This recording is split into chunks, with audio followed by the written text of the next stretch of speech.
नमस्कार दोस्तों, मैं मनोज कुमार अग्रहरी अपने YouTube channel made easy with Manoj में आपका स्वागत करता हूं।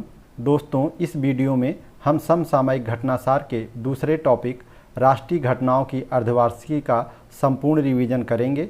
घटनासार के पहले टॉपिक अद्यतन सार संग्रह का संपूर्ण रिवीजन हम एक अलग वीडियो में करवा चुके हैं, जो इस वीडियो के समाप्त होने पर आपकी मोबाइल स्क्रीन पर दिखाई देगा। उस इमेज को टच करके आप उस वीडियो पर पहुंच सकते हैं। इस वीडियो के लिए हमने राष्ट्रीय घटनाओं की अर्धवार्षिकी के प्रत्येक टॉपिक से परीक्षाोपयोगी मैटर निकालकर उसका नोट्स बना दिया है, जिससे एग्ज़ाम के समय में आपके बहुमूल्य समय की बचत होगी। मित्रों, आप भी एक प्रतियोगी हैं और आप भी जानते हैं कि नोट्स बनाने में कितनी मेहनत लगती है। इसलिए अगर आपको लगता है कि मैंने आपके लिए लोगों से हटकर कुछ प्रयास किया है, तो कृपया चैनल को लाइक, शेयर और सब्सक्राइब ज़रूर कर दें। आपका प्रत्येक सब्सक्रिप्शन हमारे उत्साह को दुगना कर देता है। हम विश्वास दिलाते हैं कि हम इसी मनोयोग से आपके लिए परीक्षोपयोगी सामग्री को आसान बनाने की कोशिश करते रहेंगे।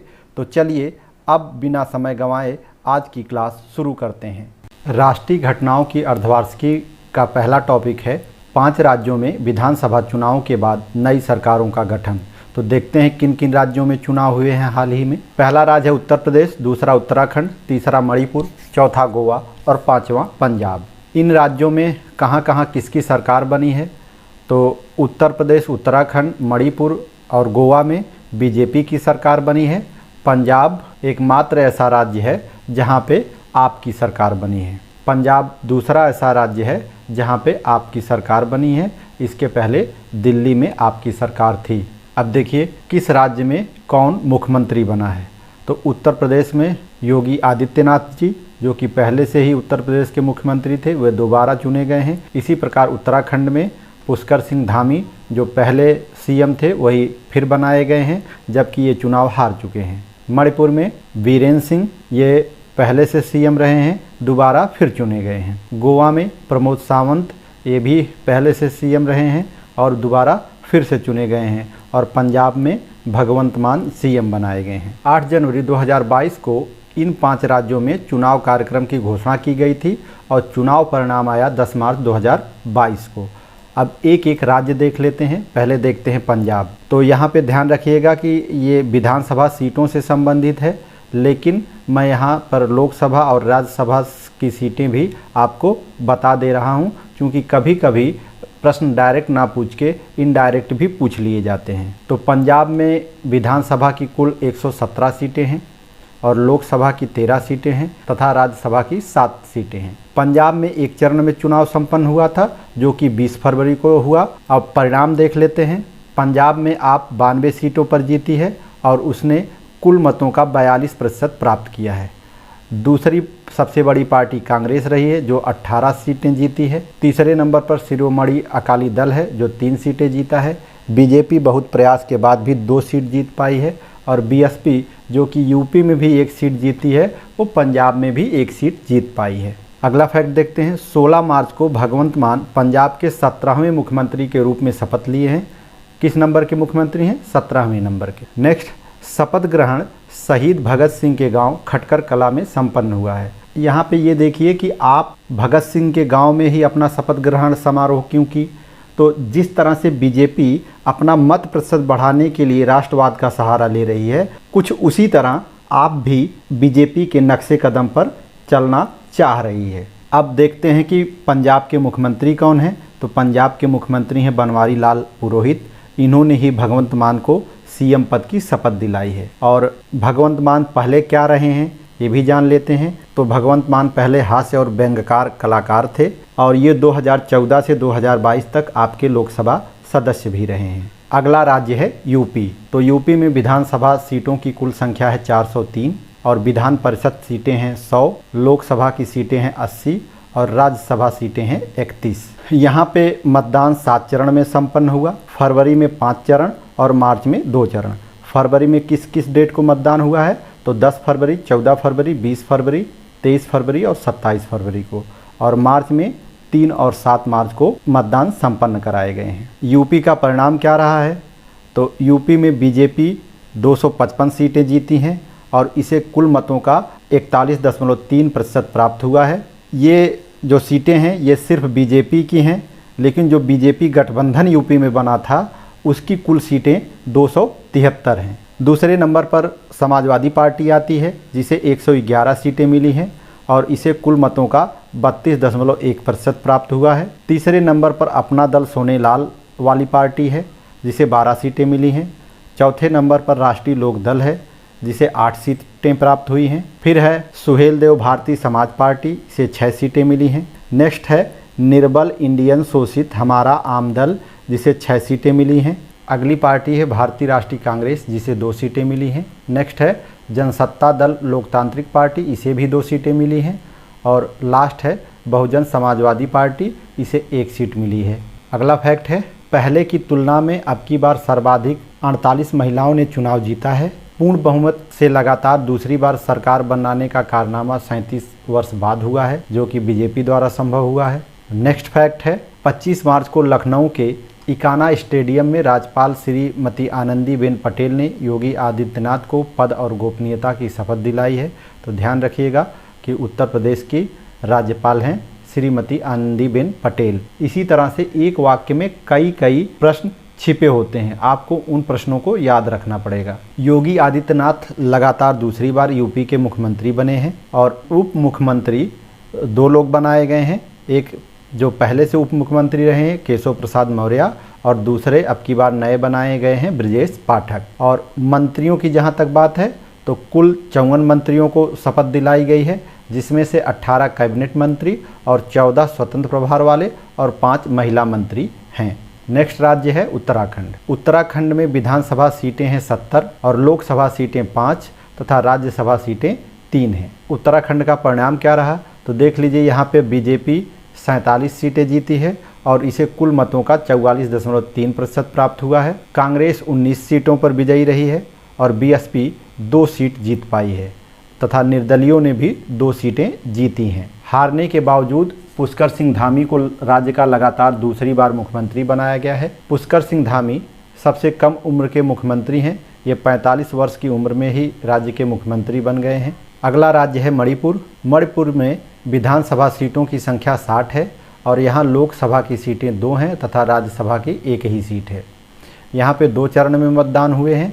पहला चरण था 27 फरवरी को और दूसरा चरण संपन्न हुआ है 3 मार्च को। यहाँ का चुनाव परिणाम क्या रहा है, बीजेपी को 32 सीटें 60 में से 32 सीटें मिली हैं और इसे कुल मतों का 37.8% प्राप्त हुआ है। उसके बाद नेशनल पीपुल्स पार्टी को 5 सीटें प्राप्त हुई हैं, जनता दल यूनाइटेड को 6 सीटें, भारतीय राष्ट्रीय कांग्रेस को 5 सीटें और निर्दलियों को 3 सीटें प्राप्त हुई हैं। कुकी पीपुल्स अलायंस को 2 सीट प्राप्त हुई है।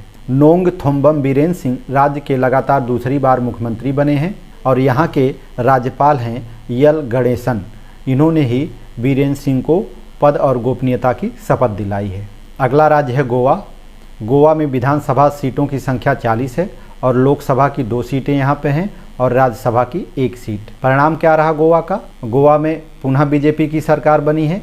बीजेपी को कुल 20 सीटें प्राप्त हुई हैं और इसे कुल मतों का 33.3% प्राप्त हुआ है। कांग्रेस 11 सीटों पर विजयी रही है, निर्दलीय 3 पर और आप 2 सीटों पर विजयी रही है। महाराष्ट्र गोमांतक पार्टी को 2 सीटें प्राप्त हुई हैं और रेवोल्यूशनरी गोवंश पार्टी को 1 सीट प्राप्त हुई है और इसमें से महाराष्ट्रवादी गोमांतक पार्टी का समर्थन बीजेपी को प्राप्त हुआ है और 3 निर्दलियों का भी समर्थन बीजेपी को प्राप्त हुआ है। प्रमोद सावंत लगातार दूसरी बार गोवा के मुख्यमंत्री बने हैं। इनका शपथ 28 मार्च 2022 को हुआ है और गोवा के राज्यपाल हैं PS श्रीधरन पिल्लई। इन्होंने ही प्रमोद सावंत को पद और गोपनीयता की शपथ दिलाई है। अगला टॉपिक है जापान के प्रधानमंत्री की भारत यात्रा। तो पहले देख लेते हैं जापान के प्रधानमंत्री कौन हैं। तो जापान के प्रधानमंत्री हैं फूमियो किशिदा। ये कब भारत की यात्रा पर आए हैं तो ये 19-20 मार्च 2022 को भारत की यात्रा पर आए थे। किस लिए भारत आए थे, ये 14वें भारत जापान शिखर सम्मेलन में हिस्सा लेने के लिए भारत आए थे। समझौता क्या क्या हुआ भारत और जापान के बीच, तो भारत और जापान के बीच 6 समझौते आर्थिक और सांस्कृतिक क्षेत्र में हुए हैं और 7 ऋण करार भी भारत और जापान के बीच हुआ है। और क्या समझौता हुआ है, भारत जापानी सेबों का आयात करेगा और जापान भारतीय आमों का आयात करेगा। अगला टॉपिक है 6 भारतीय हवाई अड्डों को ASQ अवार्ड्स 2021 मिला है। ये रिपोर्ट कौन जारी करता है? तो इसे एयरपोर्ट काउंसिल इंटरनेशनल यानी ASI जारी करती है। एयरपोर्ट सर्विस क्वालिटी सर्वेक्षण में भारत के कितने एयरपोर्ट शामिल हैं? तो कुल 6 एयरपोर्ट शामिल हैं। चयन का आधार क्या रहा है? Best airport by size and region, यानी आकार और क्षेत्र के आधार पर चयन किया गया है। ये रिपोर्ट कुल कितने मानकों पर आधारित है? तो ये रिपोर्ट कुल 33 मानकों पर आधारित है। 6 भारतीय हवाई अड्डों में कौन कौन से शामिल हैं? तो इसे कई श्रेणियों में बांटा गया है। पहली श्रेणी है प्रतिवर्ष 40 मिलियन से अधिक यात्री जिस एयरपोर्ट पर आते हैं उनमें शामिल है छत्रपति शिवाजी महाराज अंतर्राष्ट्रीय हवाई अड्डा मुंबई, ये लगातार 5वें वर्ष शीर्ष पर है। दूसरे नंबर पर है इंदिरा गांधी अंतर्राष्ट्रीय हवाई अड्डा नई दिल्ली, ये लगातार 4वें वर्ष शीर्ष पर है।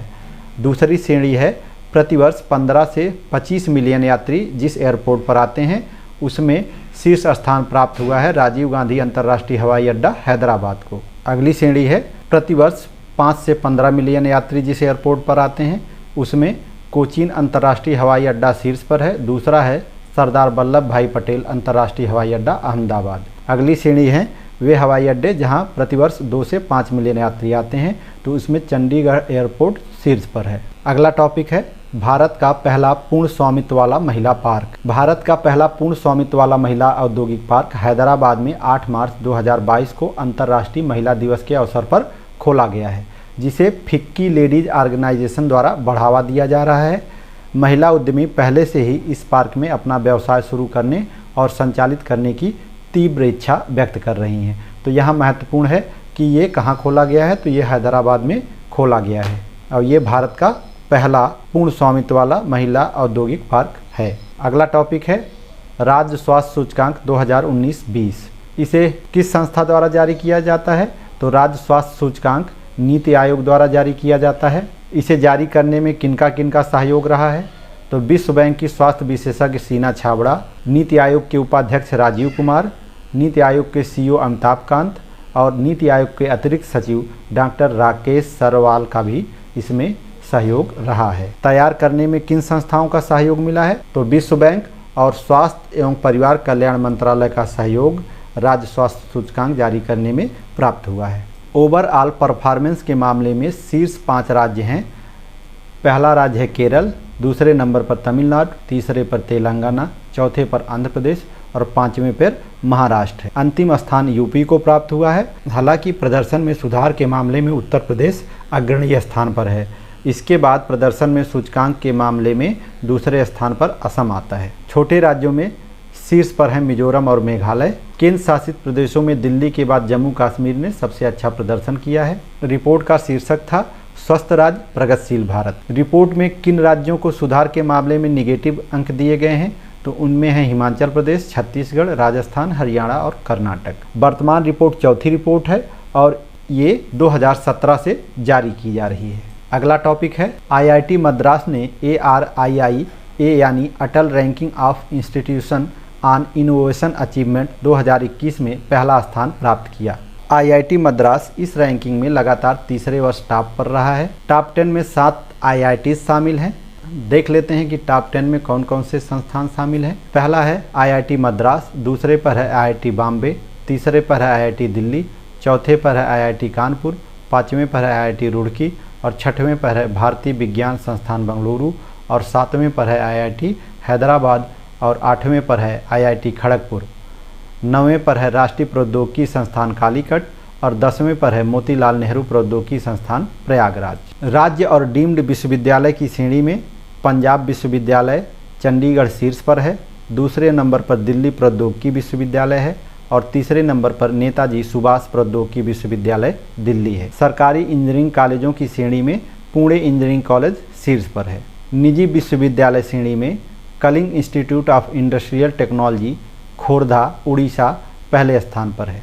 महाराष्ट्र में GH Raisoni college of engineering सबसे नवीन निजी कॉलेज की रैंक में शीर्ष पर है। इंदिरा गांधी राष्ट्रीय मुक्त विश्वविद्यालय दिल्ली केंद्र द्वारा वित्त पोषित संस्थानों की श्रेणी में सबसे ऊपर है और उसके बाद भारतीय प्रबंधन संस्थान IIM कोझिकोड का स्थान है। रेलगाड़ियों को टकराने से बचाने के लिए कवच प्रणाली का सफल परीक्षण।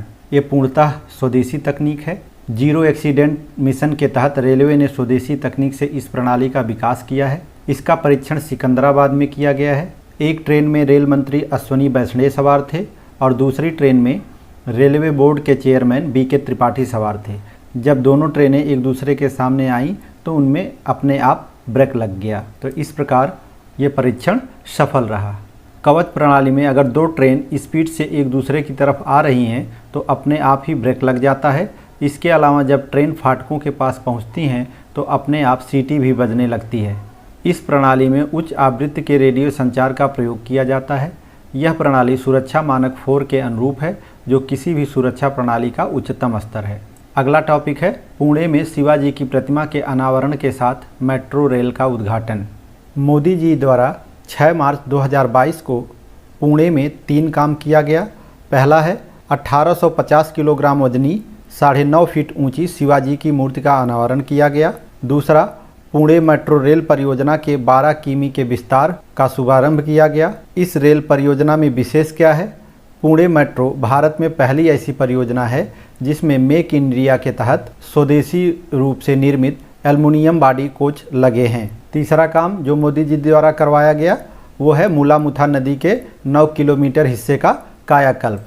नेक्स्ट टॉपिक है 11वीं सदी के संत रामानुजाचार्य की प्रतिमा स्टैचू ऑफ इक्वलिटी का लोकार्पण। इस प्रतिमा का लोकार्पण मोदी जी द्वारा 5 फरवरी 2022 को किया गया। रामानुजाचार्य 11वीं सदी के वैदिक दार्शनिक एवं समाज सुधारक थे। ये प्रतिमा कहाँ स्थापित की गई? तो ये प्रतिमा तेलंगाना के हैदराबाद में स्थापित की गई है। प्रतिमा की ऊंचाई 216 फीट है और ये पंचधातु की बनी है। यह प्रतिमा बैठी मुद्रा में विश्व की दूसरी सबसे ऊंची प्रतिमा है। इसकी लागत 1000 करोड़ रुपये है, जो कि दान से प्राप्त हुआ है। रामानुजाचार्य का जन्म तमिलनाडु के पेरम्बदूर में हुआ था। अगला टॉपिक है तमिलनाडु के थुथुकड़ी जिले के मीलवाटन और दक्षिण वीरपंडियापुरम में अंतर्राष्ट्रीय फर्नीचर पार्क की आधारशिला। तमिलनाडु के CM MK स्टालिन द्वारा 7 मार्च 2022 को इसकी आधारशिला रखी गई है। यह पार्क कच्चे माल की 70 से 80% मांग को पूरा करने के लिए एक बेहतर इकोसिस्टम तैयार करने का प्रयास करेगा। यह उत्पादन लागत को काफ़ी कम करेगा और फर्नीचर क्षेत्र में तमिलनाडु की प्रतिस्पर्धा को बढ़ाएगा। अगला टॉपिक है इंटरनेशनल ओलंपिक कमेटी के सत्र की 2023 में मेजबानी मुंबई को। मुंबई 2023 में 40 वर्षों बाद अंतर्राष्ट्रीय ओलंपिक समिति के सत्र की मेजबानी करेगा। IOC सत्र क्या है? IOC सत्र 101 मतदान सदस्यों और 45 मानद सदस्यों की वार्षिक बैठक है, जहां वे ओलंपिक चार्टर में संशोधन, IOC सदस्यों और पदाधिकारियों के चुनाव आदि पर निर्णय लेने के लिए एक साथ आते हैं। 2023 के लिए IOC सत्र जियो वर्ल्ड कन्वेंशन सेंटर मुंबई में आयोजित किया जाएगा। इस तरह के पिछले सत्र की मेजबानी भारत ने 1983 में नई दिल्ली में की थी। 2022 में IOC के 139वें सत्र का आयोजन बीजिंग में किया गया था। नीता अंबानी इस समिति में भारत का प्रतिनिधित्व करेंगी। IOC सेशन और संबंधित बैठकें भारत में मई-जून 2023 में आयोजित की जाएंगी। अगला टॉपिक है एशिया के सबसे बड़े बायो CNG प्लांट का उद्घाटन। इस प्लांट का उद्घाटन प्रधानमंत्री नरेंद्र मोदी जी द्वारा इंदौर के देव गुराडिया ट्रेंचिंग ग्राउंड में किया गया है। यह PPP मॉडल पर आधारित है। इसका नाम गोवर्धन प्लांट है। Govardhan plant waste to wealth innovation की अवधारणा पर आधारित है। गीला शहरी घरेलू कचरा और मवेशियों और खेत से निकलने वाले कचरे को गोवर्धन कहा जाता है। इस प्लांट की क्षमता कितनी है? इस CNG प्लांट में प्रतिदिन 17,500 किलोग्राम बायोगैस बनाई जाएगी। इसके साथ ही 100 टन उच्च गुणवत्ता वाली खाद भी तैयार की जाएगी। अगला टॉपिक है भारत UAE वर्चुअल शिखर सम्मेलन।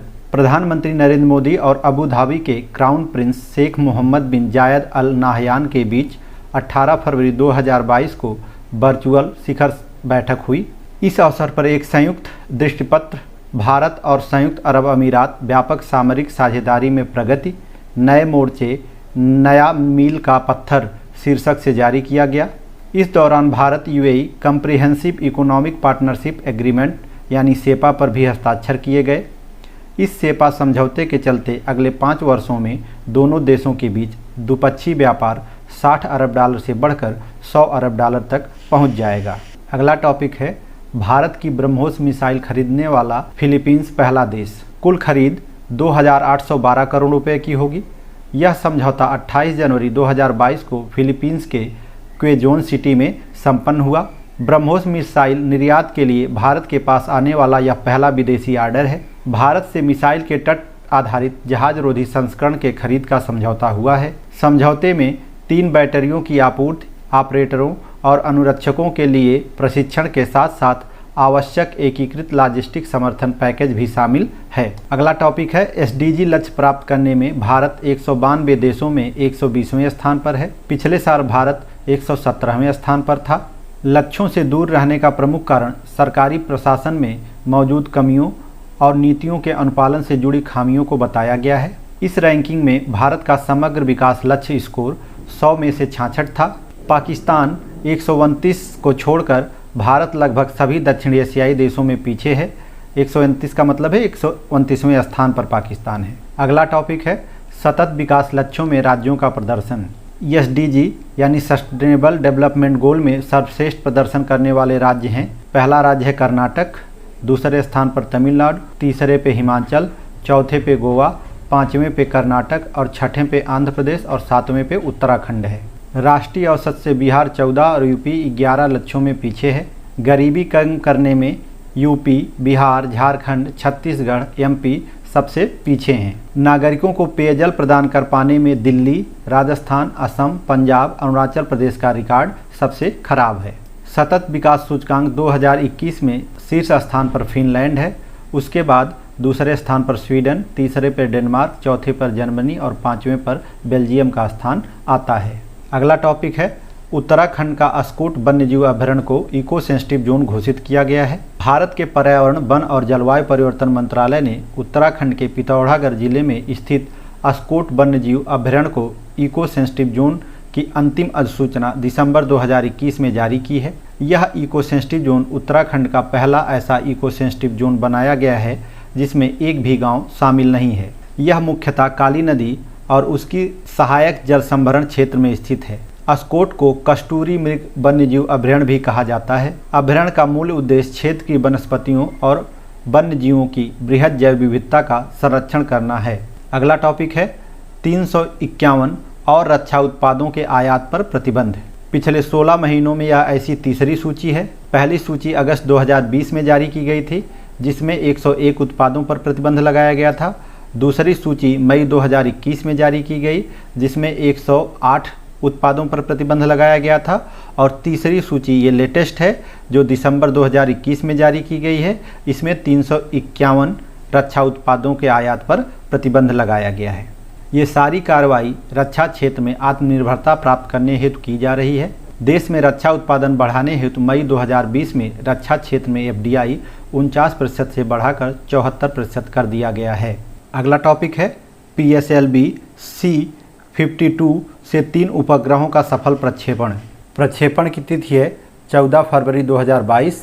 ये कहाँ से लॉन्च किया गया? तो ये श्री हरिकोटा के सतीश धवन अंतरिक्ष केंद्र से लॉन्च किया गया है। तीनों उपग्रह कौन कौन से हैं? तो पहला है EOS-04, यह मुख्य उपग्रह है और इसका कार्यकाल 10 वर्ष है। दूसरा उपग्रह है INSAT-2TD, ये भारत भूटान संयुक्त सैटेलाइट है और इसका कार्यकाल 6 माह है। तीसरा उपग्रह INSPIRESAT-1 है, इसे Indian institute of science and technology के स्टूडेंटों ने बनाया है, इसका कार्यकाल 1 वर्ष है। EOS-04 एक रडार इमेजिंग उपग्रह है जिसे हर तरह के मौसम में उच्च गुणवत्ता वाले चित्र लेने के लिए तैयार किया गया है। कृषि, वानिकी व आपदा प्रबंधन में भी यह उपग्रह मदद करेगा। PSLV रॉकेट की यह 54वीं उड़ान थी और इस साल की यह पहली लॉन्चिंग थी। EOS-04 को मिलाकर वर्तमान में अंतरिक्ष में 54 भारतीय उपग्रह सक्रिय हैं। अगला टॉपिक है काजू वैली, तमिलनाडु का नया पक्षी अभयारण्य। तमिलनाडु में विल्लुपुरम के पास स्थित काजू वैली आर्द्रभूमि को दिसंबर 2021 में पक्षी अभयारण्य घोषित कर दिया गया है। इस घोषणा के बाद अब इस क्षेत्र को काजू वैली पक्षी अभयारण्य कहा जाएगा। काजू वैली वेटलैंड पुलिकट झील के बाद भारत की दूसरी सबसे बड़ी खारे पानी की झील है। पक्षी अभ्यारण्य की स्थापना के बाद इस आर्द्रभूमि का बेहतर संरक्षण हो सकेगा। यह तमिलनाडु का 16वां पक्षी अभ्यारण्य है। यह मध्य एशिया और साइबेरिया से लंबी दूरी के प्रवासी पक्षियों को आवास प्रदान करता है। अगला टॉपिक, देश की पहली डिजिटल जस्टिस क्लॉक। जनवरी 2022 में गुजरात हाई कोर्ट में भारत के पहले डिजिटल जस्टिस क्लॉक का उद्घाटन किया गया है। इस प्रकार गुजरात हाई कोर्ट देश का पहला उच्च न्यायालय बन गया है जहां पर जस्टिस क्लॉक को लॉन्च किया गया है। जस्टिस क्लॉक से आशय उच्च न्यायालय और राज्य के अन्य अदालतों के परिसरों के भीतर एक आउटडोर डिस्प्ले LED वॉल लगाने से है, जिसमें लंबित मामलों के निपटान की जानकारी लगातार दर्शाई जाती रहेगी। नेक्स्ट टॉपिक है, औषधि पादप गुग्गुल अथवा गुग्गल IUCN के रेड डाटा लिस्ट में संकटापन्न के रूप में शामिल। गुग्गुल एक औषधि पादप है जिसे IUCN ने हाल ही में रेड डाटा बुक्स में संकटापन्न के रूप में शामिल किया है। यह अधिकांशतः शुष्क और अर्धशुष्क क्षेत्रों में पाई जाती है। गुग्गुल का वानस्पतिक नाम कोमीफोरा व्हिटी है। यह राजस्थान की अरावली पहाड़ियों पर बहुतायत में पाया जाता था, परंतु इस पौधे की गोंद के अतिदोहन के कारण ये पौधा वर्तमान में IUCN की संकटापन्न श्रेणी में रखा गया है। 2008 से राजस्थान में चलाए जा रहे गुग्गुल बचाओ अभियान एवं राजस्थान सरकार के वन विभाग के प्रयास से इनकी संख्या में कुछ वृद्धि हुई है। नेक्स्ट टॉपिक है, केरल में एशिया का सबसे बड़ा बर्ड एटलस लॉन्च। दक्षिण भारतीय राज्य केरल ने अपना पहला साइंटिफिक बर्ड एटलस जनवरी 2022 में लॉन्च किया है। यह बर्ड एटलस भौगोलिक विस्तार की दृष्टि से एशिया का सबसे बड़ा बर्ड एटलस है। केरल बर्ड एटलस भारत का अपनी तरह का पहला राज्य स्तरीय पक्षी एटलस है, जिसके तहत ठोस आधारभूत लाइन डेटा तैयार किया गया है, जिससे यह पता चल सके कि विभिन्न प्रजातियों के पक्षी कहां कहां पाए जाते हैं, किन क्षेत्रों में उनकी आबादी ज़्यादा है अथवा कम। 2015 से 2020 के बीच जुलाई से सितंबर और जनवरी से मार्च माह तक क्रमशः वेट और ड्राई सीजन्स में हर साल 2 बार पक्षियों से जुड़े सर्वे को कराकर यह बर्ड एटलस तैयार किया गया है। इससे जुड़े शोध में यह भी पाया गया है कि वेट सीजन की तुलना में ड्राई सीजन में पक्षियों की संख्या अधिक पाई जाती है। केरल बर्ड एटलस में 361 प्रजातियों के लगभग 3 लाख रिकॉर्ड मौजूद हैं। नेक्स्ट टॉपिक है, रेड सैंडर्स संकटापन्न सूची में शामिल। रेड सैंडर्स यानी रक्त चंदन लकड़ी या रेड सैंडलवुड को, जिसे 2018 में IUCN के रेड डाटा लिस्ट में नियर थ्रेटेंड के रूप में सूचीबद्ध किया गया था, अब उसे संकटापन्न की सूची में डाल दिया गया है। यह भारत में सर्वाधिक तस्करी की जाने वाली लकड़ी है, जो पूरी दुनिया में केवल शेषाचलम की पहाड़ी क्षेत्रों और उससे लगे कुछ क्षेत्रों में पाई जाती है। आंध्र प्रदेश और तेलंगाना के क्षेत्र इसके मूल निवास स्थान हैं, अर्थात यह इसी क्षेत्र की एंडेमिक है। ब्लैक मार्केट में 1 टन रेड सैंडर्स की कीमत 15 से 30 लाख रुपए तक है। अब हम भारत वन स्थिति रिपोर्ट 2021 देखेंगे, जो कि पूर्णतः घटनासार में जितना मैटर दिया गया है उसी पर आधारित है। यहाँ एक बात जान लीजिए कि यहाँ वन स्थिति रिपोर्ट 2021 से संबंधित सभी परीक्षा उपयोगी तथ्य नहीं दिए गए हैं। इसीलिए भारत वन स्थिति रिपोर्ट 2021 पर हम एक पूरी तरह डेडिकेटेड वीडियो जल्द लेके आएंगे, जिसमें वन स्थिति रिपोर्ट के सभी परीक्षा उपयोगी तथ्य शामिल होंगे। हमारा ऐसा विश्वास है कि इस वीडियो को देखने के बाद वन स्थिति रिपोर्ट से संबंधित एक भी प्रश्न आपका गलत नहीं होगा, क्योंकि ये वीडियो अगले 2 साल तक आपके काम आएगा। इसलिए इसको अच्छे से तैयार करने में थोड़ा समय लग रहा है, लेकिन हम विश्वास दिलाते हैं कि वीडियो थोड़ा देरी से ज़रूर आएगी, लेकिन दुरुस्त आएगी, इसमें क्वालिटी होगी। फिर अगले 2 साल तक आपको वन स्थिति रिपोर्ट पर किसी तरह का कोई काम नहीं करना होगा। तो चलिए अब घटनासार में इससे संबंधित जितना मैटर दिया गया है उसको जल्दी जल्दी देख लेते हैं। 13 जनवरी 2022 को पर्यावरण, वन और जलवायु परिवर्तन मंत्री जी द्वारा भारत वन स्थिति रिपोर्ट 2021 जारी की गई है। भारत वन स्थिति रिपोर्ट का प्रकाशन 2 वर्षीय आधार पर भारतीय वन सर्वेक्षण यानी FSI द्वारा किया जाता है। भारतीय वन सर्वेक्षण भारत सरकार के पर्यावरण, वन और जलवायु परिवर्तन मंत्रालय के अंतर्गत एक संगठन है। 1987 से प्रारंभ 2021 की रिपोर्ट इस श्रृंखला की 17वीं रिपोर्ट है। अब इस रिपोर्ट में विशेष क्या है उसको जान लेते हैं। वर्तमान रिपोर्ट में FSI ने भारत के बाघ अभयारण्यों, गलियारों और शेर संरक्षण क्षेत्र में वन आवरण के आकलन से संबंधित एक नया अध्याय प्रस्तुत किया है। 2019 की तुलना में 2021 में वन और वृक्षों के आवरण में 2261 वर्ग किलोमीटर की वृद्धि हुई है, जिसमें से वन क्षेत्र में 1540 वर्ग किलोमीटर और वृक्षादन में 721 किलोमीटर की वृद्धि हुई है। इस रिपोर्ट के अनुसार भारत का कुल वन और वृक्षाच्छादन अब 80.9 मिलियन हेक्टेयर हो चुका है, जो देश के कुल भौगोलिक क्षेत्र का 24.62% है, जो कि 33% होना चाहिए। 33% के लक्ष्य को प्राप्त करने के लिए ही सरकार बहुत सारे प्रयास कर रही है। वन आवरण में सबसे अधिक वृद्धि खुले वन में हुई है, उसके बाद यह बहुत घने वनों में देखी गई है। वन क्षेत्र में वृद्धि के मामले में शीर्ष 5 राज्य हैं। पहला राज्य है आंध्र प्रदेश। इसको याद रखिएगा कि वन क्षेत्र में सर्वाधिक वृद्धि आंध्र प्रदेश में हुई है। दूसरे नंबर पर है तेलंगाना, तीसरे पर उड़ीसा, चौथे पे कर्नाटक और 5वें पर झारखंड। सबसे अधिक वन क्षेत्रफल वाले 5 राज्य हैं। पहला राज्य है मध्य प्रदेश। बहुत सालों से मध्य प्रदेश पहले नंबर पर है। दूसरे स्थान पर अरुणाचल प्रदेश, तीसरे पर छत्तीसगढ़ और चौथे पर उड़ीसा तथा 5वें पर महाराष्ट्र है। रिपोर्ट के अनुसार इस वर्ष पूर्वोत्तर के राज्यों से सकारात्मक परिणाम प्राप्त नहीं हुए हैं। नवीनतम रिपोर्ट के अनुसार पूर्वोत्तर में वन क्षेत्र का ह्रास हुआ है। वन क्षेत्र में सर्वाधिक कमी अरुणाचल प्रदेश में दर्ज की गई है। उसके उपरांत क्रमशः मणिपुर, नागालैंड, मिजोरम और मेघालय का स्थान आता है, जहां पर वन क्षेत्र में कमी दर्ज की गई है। रिपोर्ट के अनुसार 17 राज्यों और केंद्र शासित प्रदेशों की 33% से अधिक भौगोलिक क्षेत्र वनाच्छादित है। 5 शीर्ष राज्य और केंद्र शासित प्रदेश जहां 75% से अधिक वन क्षेत्र है, वे हैं लक्षद्वीप, मिजोरम, अंडमान और निकोबार, अरुणाचल प्रदेश और मेघालय। 12 राज्यों और 7 केंद्र शासित प्रदेशों के बीच 33 से 75% वन क्षेत्र है। कान्हा से नवेगांव, नागजीरा, तदोबा, इंद्रावती कॉरिडोर उच्च सघन वन तथा मध्यम सघन वन की श्रेणी में सर्वाधिक क्षेत्रफल वाला क्षेत्र है। खुले वन की श्रेणी में पेंच, सतपुड़ा, मेलाघाट कॉरिडोर प्रथम स्थान पर है। राजस्थान और मध्य प्रदेश का रणथंभौर, कूनो, शिवपुरी, माधव क्षेत्र टाइगर कॉरिडोर में सर्वाधिक वनाच्छादन वाला टाइगर रिजर्व क्षेत्र है। रिपोर्ट के अनुसार देश में कुल मैंग्रोव कवर 4992 वर्ग किलोमीटर अर्थात लगभग 5000 वर्ग किलोमीटर है। 2019 की तुलना में देश में मैंग्रोव कवर में 17 वर्ग किलोमीटर की वृद्धि दर्ज हुई है।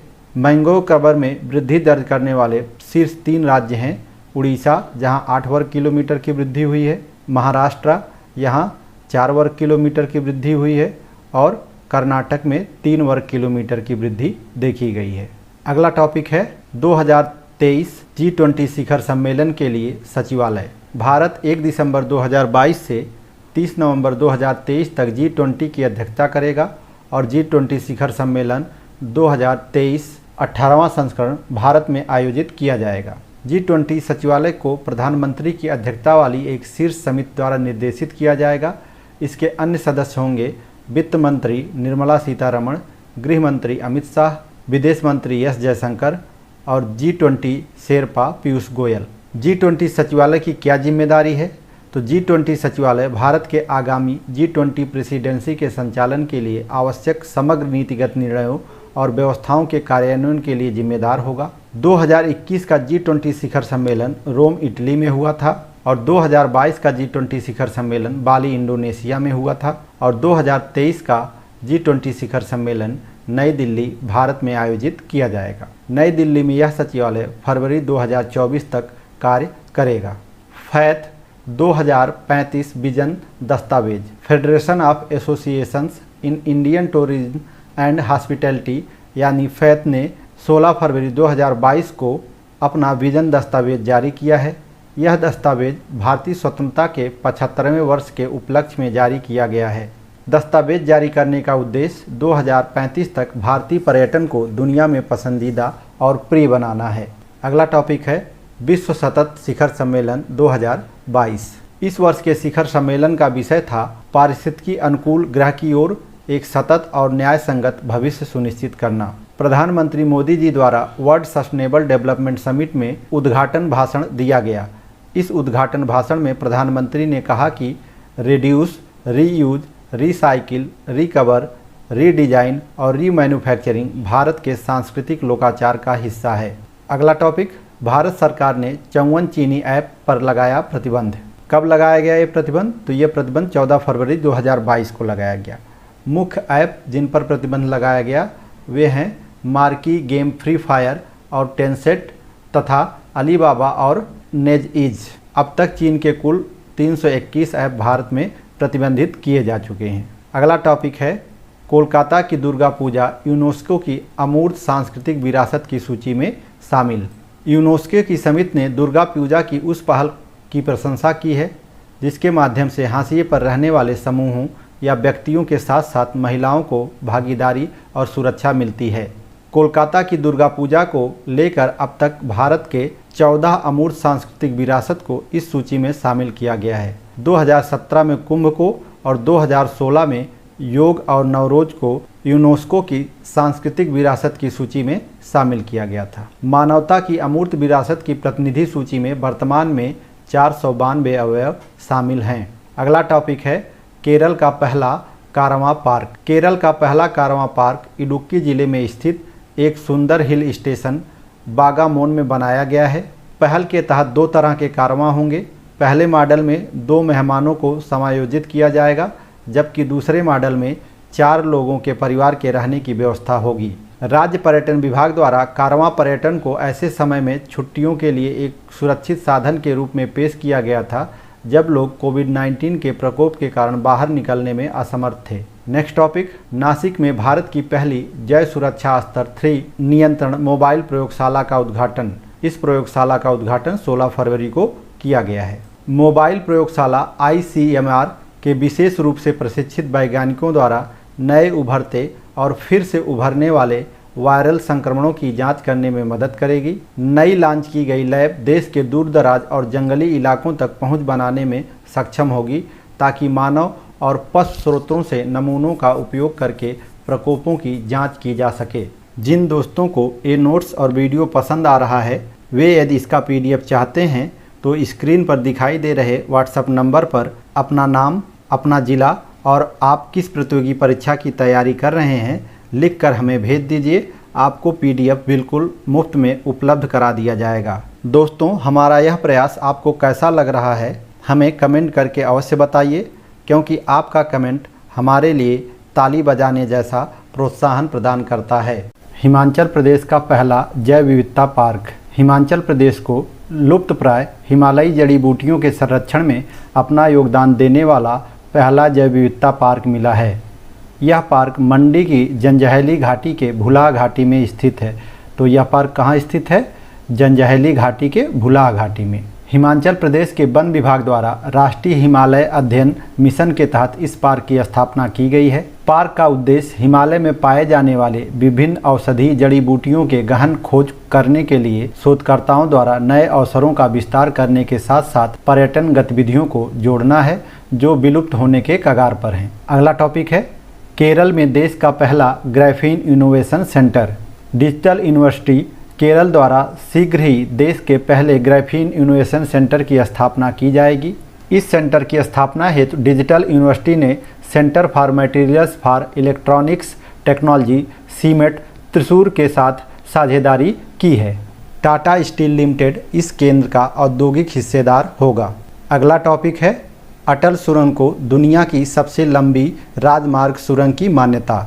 नई दिल्ली में एक ऐतिहासिक समारोह के दौरान अटल सुरंग को आधिकारिक तौर पर वर्ल्ड बुक ऑफ रिकॉर्ड्स द्वारा 10,000 फीट से अधिक की ऊंचाई पर स्थित दुनिया की सबसे लंबी राजमार्ग सुरंग के रूप में मान्यता दी गई है। सीमा सड़क संगठन BRO द्वारा निर्मित यह सुरंग मनाली को लौह स्पीति घाटी से जोड़ती है। यहाँ महत्वपूर्ण है कि ये सुरंग किन 2 स्थानों को जोड़ती है, तो याद रखिएगा मनाली को लाहौल स्पीति घाटी से जोड़ती है। अटल सुरंग प्रधानमंत्री द्वारा राष्ट्र को समर्पित कब की गई थी? तो यह सुरंग 3 अक्टूबर 2020 को राष्ट्र को समर्पित की गई थी। 9.02 किलोमीटर लंबी सामरिक रूप से महत्वपूर्ण अटल सुरंग रोहतांग दर्रे से होकर गुजरती है। यह भी याद रखिएगा कि अटल सुरंग किस दर्रे से होकर गुजरती है, तो अटल सुरंग रोहतांग दर्रे से होकर गुजरती है। World book of records UK एक ऐसा संगठन है जो मान्यता प्राप्त प्रमाणीकरण के साथ साथ दुनिया भर में असाधारण रिकॉर्ड को सूचीबद्ध और सत्यापित करता है। अगला टॉपिक है संवी टेक्सटाइल्स एक्सप्रेस। पश्चिमी रेलवे के मुंबई मंडल द्वारा संवी टेक्सटाइल्स एक्सप्रेस का संचालन किया गया है। यह एक्सप्रेस चलथान सूरत से संकरैल खड़गपुर डिवीज़न तक चलेगी। तो कहां से कहां तक चलेगी? चलथान सूरत से संकरैल खड़गपुर डिवीज़न तक ये चलाई जाएगी। 5 महीने के भीतर इस उपलब्धि को हासिल करना सूरत के कपड़ा सेक्टर के भारतीय रेलवे में बढ़ते विश्वास को दर्शाता है। अगला टॉपिक है श्यामा प्रसाद मुखर्जी रूरबन मिशन में तेलंगाना शीर्ष पर है। रूरबन का मतलब होता है रूरल और अर्बन दोनों मिला के, यानी ऐसा क्षेत्र जो अभी शहर बनने के प्रक्रिया में है। श्यामा प्रसाद मुखर्जी रूरबन मिशन को लागू करने वाले 34 राज्यों और केंद्र शासित प्रदेशों में 5 शीर्ष राज्य हैं। पहला राज्य है तेलंगाना। ध्यान रखिएगा कि श्यामा प्रसाद मुखर्जी रूरबन मिशन में शीर्ष स्थान पर तेलंगाना है, दूसरे स्थान पर तमिलनाडु, तीसरे स्थान पर गुजरात, चौथे पर छत्तीसगढ़ और 5वें पर पंजाब है। यूपी इस लिस्ट में 7वें स्थान पर है, इसे भी याद रखिएगा, महत्वपूर्ण है यूपी पीसीएस के हिसाब से। इस सूची में सबसे निचले स्थान पर पश्चिमी बंगाल है। क्लस्टर रैंकिंग में शीर्ष क्लस्टर है रयाकल क्लस्टर तेलंगाना, दूसरे नंबर पर है जुक्कल क्लस्टर तेलंगाना और तीसरे नंबर पर है मुरमुंडा क्लस्टर छत्तीसगढ़। वर्ष 2016 में श्यामा प्रसाद मुखर्जी रूरबन मिशन ग्रामीण विकास मंत्रालय भारत सरकार द्वारा शुरू किया गया था, जिसका उद्देश्य ग्रामीण क्षेत्रों को आर्थिक, सामाजिक और भौतिक बुनियादी ढांचा सुविधाएं प्रदान करके विकसित करना है। अगला टॉपिक है बायोमेडिकल इनोवेशन और उद्यमिता पर ICMR और DHR नीति। ये नीति वास्तव में लाई क्यों गई है? तो भारत में इंजीनियरिंग कॉलेजों एवं विश्वविद्यालयों की अपेक्षा मेडिकल कॉलेज और विश्वविद्यालय पेटेंट कम फाइल करते हैं और इस क्षेत्र में स्टार्टअप भी बहुत कम शुरू होते हैं। मेडिकल कॉलेज ज़्यादा से ज़्यादा पेटेंट फाइल करें और स्टार्टअप शुरू करें, इसी उद्देश्य से ये नीति लाई गई है। चिकित्सा, दंत चिकित्सा और पैरामेडिकल संस्थानों में चिकित्सा पेशेवरों, वैज्ञानिकों और तकनीशियनों के लिए केंद्रीय स्वास्थ्य मंत्रालय ने बायोमेडिकल इनोवेशन और उद्यमिता पर ICMR DHR नीति शुरू की है। भारत सरकार की make in India, startup India और आत्मनिर्भर भारत पहल को बढ़ावा देकर यह बहुविषयक सहयोग का आश्वासन देगा। इंजीनियरिंग विश्वविद्यालयों की तुलना में अधिकांश मेडिकल कॉलेजों में IP और उद्यमिता नीति का अभाव है। 2010 से 2020 तक चिकित्सा संस्थानों ने केवल 5% पेटेंट फाइलिंग का उत्पादन किया। इंजीनियरिंग संस्थानों ने अधिकांश डेटा दाखिल किया। हम पहले ही बता चुके हैं कि चिकित्सीय संस्थान कम पेटेंट फाइल करते हैं और इंजीनियरिंग संस्थान ज़्यादा पेटेंट फाइल करते हैं। यह नीति प्रधानमंत्री के नवाचार, पेटेंट उत्पादन और समृद्धि के आदर्श वाक्य के अनुरूप है। अगला टॉपिक है DRDO द्वारा क्वांटम की डिस्ट्रीब्यूशन लिंक का देश में पहली बार सफल परीक्षण। क्वांटम की मतलब क्वांटम कुंजी। देश में पहली बार DRDO और IIT दिल्ली के वैज्ञानिकों ने प्रयागराज और विंध्याचल के बीच 100 किलोमीटर से अधिक फैले क्वांटम की यानी क्वांटम कुंजी डिस्ट्रीब्यूशन लिंक का सफलतापूर्वक प्रदर्शन किया है। किसके किसके बीच? प्रयागराज और विंध्याचल के बीच। याद रखिएगा, क्वांटम की यानी क्वांटम कुंजी वितरण एक सुरक्षित संचार तकनीकी विधि है जो क्रिप्टोग्राफिक प्रोटोकॉल के निर्माण के लिए क्वांटम भौतिकी का उपयोग करती है। अगला टॉपिक है भारत का पहला smart managed EV charging station. Reliance infrastructure की सहायक company SES Yamuna power limited ने नई दिल्ली के मयूर विहार में भारत का पहला smart managed EV charging station शुरू किया है। तो कहाँ शुरू किया गया है? ये नई दिल्ली के मयूर विहार में। क्या है ये, देख लेते हैं। स्मार्ट प्रबंधित EV चार्जिंग स्टेशन एक ही समय में 5 इलेक्ट्रिक वाहनों को चार्ज कर सकता है। साथ ही आपात स्थितियों में अगर शहर में बिजली आपूर्ति ठप हो जाती है तो इस चार्जिंग से ज़रूरी सेवाओं जैसे अस्पताल, वाटर ट्रीटमेंट प्लांट, पुलिस स्टेशनों में बिजली ट्रांसफ़र की जा सकती है। अगला टॉपिक है सड़क पर रहने वाले जानवरों के लिए भारत की पहली एम्बुलेंस। सड़क पर रहने वाले जानवरों के लिए भारत की पहली एम्बुलेंस सेवा चेन्नई, तमिलनाडु में शुरू की गई है। इसकी शुरुआत ब्लू क्रॉस ऑफ इंडिया द्वारा अंतर्राष्ट्रीय पशु कल्याण संगठन 4PAW के सहयोग से की गई है। आवारा पशु देखभाल कार्यक्रम घायल और बीमार सड़क जानवरों को साइट पर उपचार प्रदान करने के लिए यह ऑन बोर्ड पशु चिकित्सक के साथ हॉस्पिटल ऑन व्हील्स होगा। अगला टॉपिक है अंतर्राष्ट्रीय मानसून परियोजना कार्यालय। राष्ट्रीय विज्ञान दिवस यानी 28 फरवरी के अवसर पर केंद्रीय मंत्री जितेंद्र सिंह ने एक उच्च स्तरीय आभासी कार्यक्रम के माध्यम से अंतर्राष्ट्रीय मानसून परियोजना कार्यालय का शुभारंभ किया। पहले 5 वर्षों के लिए यह कार्यालय भारतीय उष्णकटिबंधीय मौसम विज्ञान संस्थान पुणे में रखा जाएगा, यानी इसका कार्यालय इसी संस्थान में खोला जाएगा। IMPO की स्थापना देश की अर्थव्यवस्था के लिए मानसून के महत्व पर जोर देती है। अमर जवान ज्योति का नेशनल वार मेमोरियल में विलय।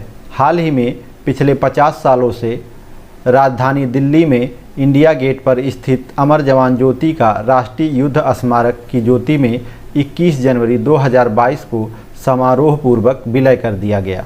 विश्व युद्ध में प्राणों की आहुति देने वाले भारत ब्रिटेन के 70,000 सैनिकों के सम्मान में साल 1931 में इंडिया गेट का उद्घाटन किया गया था। 1971 में भारत पाक युद्ध के बाद अमर जवान ज्योति स्थापित की गई थी। तत्कालीन प्रधानमंत्री इंदिरा गांधी ने 26 जनवरी 1972 को इसका उद्घाटन किया था। वहीं राष्ट्रीय युद्ध स्मारक का उद्घाटन प्रधानमंत्री नरेंद्र मोदी ने 25 जनवरी 2019 को किया था। इसे 1947 में देश की आज़ादी के बाद से अब तक शहादत दे चुके 26,466 भारतीय जवानों के सम्मान में निर्मित किया गया है। ध्यान रखिएगा कि 25 फरवरी 2019 को इसका उद्घाटन किया गया है और इसके लगभग 2 वर्ष बाद 21 जनवरी 2022 को अमर जवान ज्योति का राष्ट्रीय युद्ध स्मारक ज्योति में विलय किया गया है। इस मेमोरियल में अमर चक्र, वीर चक्र, त्याग चक्र और रक्षा चक्र नामक 4 चक्र बने हुए हैं। इनमें से अमर चक्र पर 15.5 मीटर ऊंचा स्मारक स्तंभ है जिसमें अमर जवान ज्योति जलती है। तो याद रखिएगा कि ये जो स्तंभ है वो अमर चक्र पर स्थित है। अगला टॉपिक है भारत का पहला जिला सुशासन सूचकांक जम्मू कश्मीर में लॉन्च हुआ। यह सूचकांक centre for good governance Hyderabad के सहयोग से तैयार किया गया है। इस सूचकांक को जम्मू कश्मीर के 20 जिलों के लिए जारी किया गया है। जिला सुशासन सूचकांक में शीर्ष 5 जिले हैं। पहले स्थान पर है जम्मू, दूसरे स्थान पर डोडा, तीसरे पर सांबा और चौथे पर है पुलवामा, 5वें पर है श्रीनगर। अगला टॉपिक है रूसी राष्ट्रपति व्लादिमीर पुतिन की भारत यात्रा। भारत व रूस के बीच द्विपक्षीय शिखर वार्ता 6 दिसंबर 2021 को संपन्न हुई। इस शिखर वार्ता के दौरान 28 समझौतों पर हस्ताक्षर किए गए। शिखर वार्ता से पूर्व दोनों देशों के बीच 2+2 मंत्र स्तरीय वार्ता भी संपन्न हुई। 2+2 वार्ता के अंतर्गत दोनों देशों के विदेश मंत्री व रक्षा मंत्री आमने सामने की वार्ता करते हैं। भारत अभी तक अमेरिका, जापान और ऑस्ट्रेलिया के साथ ही 2+2 वार्ता करता रहा है। भारत के साथ इस तरह की वार्ता करने वाला रूस चौथा देश है। समझौते में सबसे महत्वपूर्ण समझौता दोनों देशों के बीच सैन्य तकनीकी सहयोग को 2021 से 10 वर्ष और आगे 2031 तक बढ़ाने से संबंधित है। एक अन्य समझौते के अंतर्गत उत्तर प्रदेश के अमेठी के कोरबा में 6 लाख से अधिक AK-203 असॉल्ट राइफलों का निर्माण भारत व रूस की संयुक्त साझेदारी में किया जाएगा। विश्व में पहली बार इन राइफलों का निर्माण रूस से बाहर किसी देश में होगा। ध्यान रखिएगा कहाँ पे ये किया जाएगा, उत्तर प्रदेश के अमेठी के कोरबा में। एक कोरबा छत्तीसगढ़ में भी है, ये अमेठी वाला कोरबा है। भारत रूस की आगामी 22वीं शिखर वार्ता रूस में संपन्न होगी, यानी 21वीं भारत में हुई और 22वीं रूस में संपन्न होगी। भारत का 52वां अंतर्राष्ट्रीय फिल्म महोत्सव। भारत का 52वां अंतर्राष्ट्रीय फिल्म महोत्सव गोवा में 20 से 28 नवंबर 2021 को संपन्न हुआ। महोत्सव की उद्घाटन फिल्म थी the king of all the world. महोत्सव की समापन फिल्म थी a hero. Focus country BRICS के 5 देश थे। अंतर्राष्ट्रीय जूरी के अध्यक्ष हैं रक्षण बनियतमद ईरान। सर्वश्रेष्ठ फिल्म स्वर्ण मयूर का पुरस्कार रिंग वांडरिंग को मिला है। सर्वश्रेष्ठ निर्देशक वाकलाव काद्रानका हैं। सर्वश्रेष्ठ अभिनेता जितेंद्र जोशी और फिल्म का नाम है गोदावरी। सर्वश्रेष्ठ अभिनेत्री एंजेलो मोलिना हैं, ये स्पेन की हैं। Indian film personality of the year 2 लोगों को चुना गया है, वो हैं हेमा मालिनी और प्रसून जोशी। स्वच्छ सर्वेक्षण पुरस्कार 2021। आवास एवं शहरी मामलों के मंत्रालय ने वर्ष 2021 के स्वच्छता सर्वेक्षण पुरस्कारों का वितरण नवंबर 2021 में राष्ट्रपति द्वारा कर दिया गया है। स्वच्छता के इन पुरस्कारों का वितरण जनसंख्या के अनुसार विभिन्न श्रेणियों में किया गया है। 10 लाख से अधिक जनसंख्या वाले शहरों में शीर्ष स्वच्छतम शहर हैं। पहला स्थान इंदौर को मिला है, ये लगातार 5वें वर्ष शीर्ष पर रहा है। दूसरे स्थान पर सूरत है और तीसरे स्थान पर विजयवाड़ा है। इस श्रेणी में सबसे निचला स्थान यानी 38वां स्थान जो है वो कोटा राजस्थान का रहा है। 1 लाख से 3 लाख तक जनसंख्या वाले शहरों में शीर्ष स्वच्छतम शहर हैं। पहले स्थान पर नई दिल्ली, दूसरे पर अंबिकापुर छत्तीसगढ़ और तीसरे पर तिरुपति है। इस श्रेणी में सबसे निचला स्थान यानी 372वां स्थान सासाराम बिहार का रहा है। 1 लाख से कम जनसंख्या वाले शहरों में पहले 3 स्थान पर क्रमशः महाराष्ट्र के बीटा, दूसरे स्थान पर लोनावला और तीसरे पर सासवड रहे हैं। कैंटोनमेंट बोर्ड में शीर्ष स्थान प्राप्त हुआ है। पहले स्थान पर कौन सा कैंटोनमेंट बोर्ड है? अहमदाबाद कैंट, दूसरे स्थान पर मेरठ कैंट और तीसरे स्थान पर दिल्ली कैंट है। 100 से अधिक शहरी निकाय वाले राज्यों में स्वच्छतम राज्य का पुरस्कार छत्तीसगढ़ को मिला है, ध्यान रखिएगा राज्यों में, जबकि दूसरा और तीसरा स्थान क्रमशः महाराष्ट्र और मध्य प्रदेश को मिला है। 100 से कम शहरी स्थानीय निकाय वाले राज्यों में शीर्ष स्वच्छतम राज्य हैं। पहला है झारखंड, दूसरा है हरियाणा और तीसरा है गोवा। वो 100 से ज़्यादा शहरी निकाय वाला था इसके ऊपर, और ये जो है 100 से कम शहरी निकाय वाले हैं, इसको ध्यान रखिएगा। 100 से ज़्यादा शहरी निकाय वाले में छत्तीसगढ़ शीर्ष पर है और 100 से कम शहरी निकाय वाले में झारखंड शीर्ष पर है। कचरा मुक्त शहरों के लिए रेटिंग 2018 से शुरू की गई है, यानी ये स्वच्छता सर्वेक्षण जो है 2018 से शुरू किया गया है और प्रत्येक वर्ष किया जा रहा है। इस वर्ष 5 स्टार रेटिंग प्राप्त करने वाले शहर हैं। पहले नंबर पर है इंदौर, दूसरे पर सूरत, तीसरे पे नई दिल्ली, चौथे पे नवी मुंबई, फिर अंबिकापुर, छठे पे मैसूर, 7वें पे नोएडा, 8वें पे विजयवाड़ा और 9वें पे पाटन। इन 9 शहरों को 5 स्टार रेटिंग प्राप्त हुई है। यूनेस्को के रत्नात्मक शहरों की सूची में शामिल हुआ श्रीनगर। नवंबर 2021 में दुनिया भर के 49 शहरों को यूनेस्को के रत्नात्मक शहरों के नेटवर्क में शामिल किया गया है। श्रीनगर इन 49 शहरों में से एक है। श्रीनगर को शिल्प और लोक कलाओं के रत्नात्मक शहर के रूप में नामित किया गया है। ये इम्पॉर्टेंट है कि ये पुरस्कार किस क्षेत्र में मिला है, तो वह है शिल्प और लोक कलाओं के क्षेत्र में। इसके साथ दुनिया के रत्नात्मक शहरों की कुल संख्या 90 देशों में 295 तक पहुंच गई है। भारत के अन्य 5 शहर जो इस सूची में शामिल हैं वो हैं मुंबई, चेन्नई, हैदराबाद, वाराणसी और जयपुर, और छठा हो गया श्रीनगर जो अभी अभी हुआ है। शिल्प और लोक कला के क्षेत्र में श्रीनगर शहर को जयपुर के बाद इस श्रेणी में भारत का केवल दूसरा शहर नामित किया गया है। यानी शिल्प और लोक कला के क्षेत्र में भारत के सिर्फ 2 शहर हैं, वो है श्रीनगर और इसके पहले जयपुर को शामिल किया गया था। यूनेस्को रत्नात्मक शहरों को 7 क्षेत्रों में नामित करता है। पहला है शिल्प, दूसरा है लोक कला, तीसरा है मीडिया कला, चौथा है फिल्म डिजाइन, 5वां है पाक कला और छठा है साहित्य और 7वां है संगीत। Public affairs index 2021। बंगलुरु स्थित गैर लाभकारी think tank public affairs centre यानी PAC द्वारा पब्लिक अफेयर्स इंडेक्स 2021 की रिपोर्ट जारी की गई है। पब्लिक अफेयर्स इंडेक्स राज्य सरकार के गुणवत्ता शासन और विशेष रूप से कोविड-19 पर अंकुश लगाने में राज्य सरकार की भागीदारी पर प्रकाश डालता है। बड़े राज्यों में शीर्ष 3 राज्य हैं केरल, तमिलनाडु और तेलंगाना। बड़े राज्यों में सबसे निचले स्थान पर उत्तर प्रदेश है, ध्यान रखिएगा कि बड़े राज्यों में शीर्ष स्थान पर केरल है और सबसे निचले स्थान पर उत्तर प्रदेश है। ये महत्वपूर्ण प्रश्न है UPPCS की दृष्टि से। छोटे राज्यों में शीर्ष 3 राज्य हैं सिक्किम, मेघालय और मिजोरम। केंद्र शासित प्रदेशों में शीर्ष 3 प्रदेश हैं पुडुचेरी, दूसरे नंबर पर जम्मू कश्मीर और तीसरे पर चंडीगढ़। पब्लिक अफेयर्स इंडेक्स 5 विषयों, 14 सतत विकास लक्ष्यों और 43 संकेतकों के साथ इक्विटी, विकास और स्थिरता के 3 स्तंभों के आधार पर राज्यों और केंद्र शासित प्रदेशों को रैंक प्रदान करता है। मनरेगा क्रियान्वयन इस श्रेणी में केरल शीर्ष पर है, मध्याह्न भोजन योजना में गोवा शीर्ष पर है। समग्र शिक्षा अभियान में छत्तीसगढ़ शीर्ष पर है। राष्ट्रीय स्वास्थ्य मिशन कार्यान्वयन में केरल शीर्ष पर है। एकीकृत बाल विकास सेवा में उड़ीसा शीर्ष पर है। कोविड-19 प्रतिक्रिया सूचकांक में पहले नंबर पर केरल है और दूसरे नंबर पर तमिलनाडु है। हारून इंडिया परोपकार सूची 2021। इस सूची में लगभग 10,000 करोड़ रुपए दान देकर दानदाताओं की सूची में अजीम प्रेम जी शीर्ष पर हैं। दूसरे स्थान पर एचसीएल के शिव नाडर हैं और तीसरे स्थान पर रिलायंस के मुकेश अंबानी हैं। तो पहले स्थान पर अजीम प्रेम जी, दूसरे स्थान पर शिव नाडर और तीसरे पर मुकेश अंबानी। अगला टॉपिक है समुद्रयान परियोजना। केंद्रीय मंत्री जितेंद्र सिंह ने आधिकारिक तौर पर चेन्नई में समुद्रयान परियोजना नामक भारत के पहले मानव युक्त महासागर मिशन का शुभारंभ किया है। यह परियोजना महासागर मिशन का हिस्सा है। यूनिक ओशन मिशन का उद्देश्य उप समुद्री गतिविधियों के संचालन हेतु गहरे पानी के अंदर मानव युक्त वाहन का प्रयोग करना है। इस तकनीक के साथ भारत इस तरह पानी के नीचे वाहन रखने वाले देशों के एलीट क्लब में शामिल हो गया है।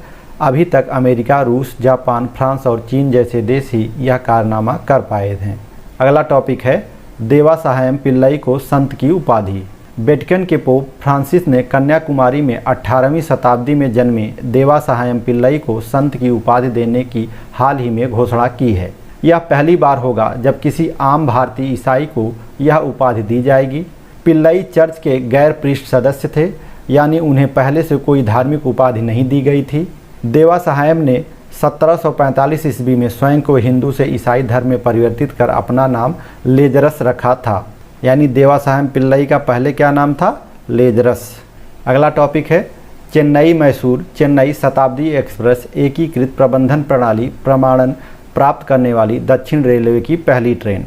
इसे ट्रेन के विश्व स्तरीय रखरखाव, पर्यावरण के अनुकूल संसाधनों और यात्रियों की सुविधाजनक और सुरक्षित यात्रा का प्रमाण पत्र मिला है। IMS यानी इंटीग्रेटेड मैनेजमेंट सिस्टम से प्रमाणित होने वाली भारतीय रेलवे की पहली ट्रेन हबीबगंज हजरत निजामुद्दीन हबीबगंज भोपाल एक्सप्रेस है। पहली ट्रेन ये थी और दूसरी ये चेन्नई मैसूर चेन्नई शताब्दी एक्सप्रेस है। अगला टॉपिक है LEADS logistic index 2021। LEADS logistic index 2021 में गुजरात राज्य शीर्ष पर है। 2019 में भी गुजरात शीर्ष पर था। 2020 में ये रैंकिंग नहीं दी गई कोविड-19 की वजह से। लीड्स 2021 रिपोर्ट में शीर्ष 10 राज्य हैं। पहले स्थान पर है गुजरात, दूसरे पर हरियाणा, तीसरे पर पंजाब, चौथे पे तमिलनाडु, पाँचवें पर महाराष्ट्र, छठे पे उत्तर प्रदेश, सातवें पर उड़ीसा और आठवें पर कर्नाटक, नौवें पर आंध्र प्रदेश और 10वें पर तेलंगाना। यहाँ जो याद रखने वाला महत्वपूर्ण प्रश्न है वो है कि उत्तर प्रदेश वर्तमान में छठे स्थान पर है, लेकिन 2019 में ये 13वें स्थान पर था। यानी इसने अपने में महत्वपूर्ण सुधार किया है, लगभग 7 स्थान की छलांग लगाई है। उत्तर पूर्वी राज्यों और हिमालयी केंद्र शासित प्रदेशों में जम्मू कश्मीर शीर्ष पर है। अन्य केंद्र शासित प्रदेशों में दिल्ली शीर्ष स्थान पर है। पूर्वोत्तर राज्यों में सिक्किम और मेघालय शीर्ष पर हैं। अगला टॉपिक है राज्य ऊर्जा दक्षता सूचकांक 2020। राज्य ऊर्जा दक्षता सूचकांक 2020 में प्रथम 3 शीर्ष राज्य हैं।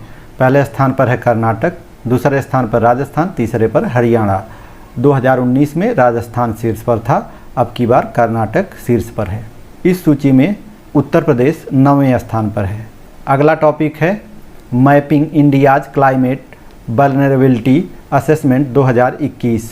इस सूचकांक में भारत के 640 जिलों का विश्लेषण किया गया है और इनमें से 463 जिले अत्यधिक बाढ़, सूखा और चक्रवात के चपेट में हैं। भारत के सर्वाधिक जलवायु भेद्यता वाले राज्यों की रैंकिंग इस प्रकार है। पहले स्थान पर है असम, यानी प्रकृति की सबसे ज़्यादा मार असम झेलता है। दूसरे पर है आंध्र प्रदेश, तीसरे पर महाराष्ट्र, चौथे पर कर्नाटक, पाँचवें पर बिहार, छठे पर मणिपुर, सातवें पर राजस्थान, आठवें पर अरुणाचल प्रदेश, नौवें पर सिक्किम और 10वें पर उड़ीसा। अगला टॉपिक है भारत का भूस्थानिक ऊर्जा मानचित्र। यह मानचित्र अक्टूबर 2021 में लॉन्च किया गया है, जो पारंपरिक बिजली संयंत्रों, तेल गैस कुओं, पेट्रोलियम रिफाइनरियों, कोयला क्षेत्रों और कोयला ब्लॉक जैसे देश के सभी ऊर्जा संसाधनों की समग्र तस्वीर प्रदान करेगा। नक्शा इसरो और ऊर्जा मंत्रालय के सहयोग से नीति आयोग द्वारा विकसित किया गया है। अगला टॉपिक है महाराष्ट्र स्वयं की वन्य जीव कार्य योजना को मंजूरी देने वाला पहला राज्य बन गया है। यह कार्य योजना अगले दशक के लिए वन्य जीव संरक्षण के लिए एक मार्गदर्शक दस्तावेज है। अगला टॉपिक है राज्य सरकार के स्वामित्व वाली पहली वन्य जीव DNA परीक्षण प्रयोगशाला। महाराष्ट्र के मुख्यमंत्री उद्धव ठाकरे ने नागपुर महाराष्ट्र में क्षेत्रीय फोरेंसिक विज्ञान प्रयोगशाला में भारत की पहली राज्य सरकार के स्वामित्व वाली वन्य जीव DNA परीक्षण विश्लेषण प्रयोगशाला का उद्घाटन किया है। वर्तमान में देहरादून और हैदराबाद में 2 वन्य जीव DNA परीक्षण प्रयोगशालाएं हैं जो पूरी तरह से केंद्र सरकार के स्वामित्व में हैं, जबकि नागपुर में लॉन्च की गई प्रयोगशाला भारत में पहली राज्य सरकार के स्वामित्व वाली प्रयोगशाला होगी।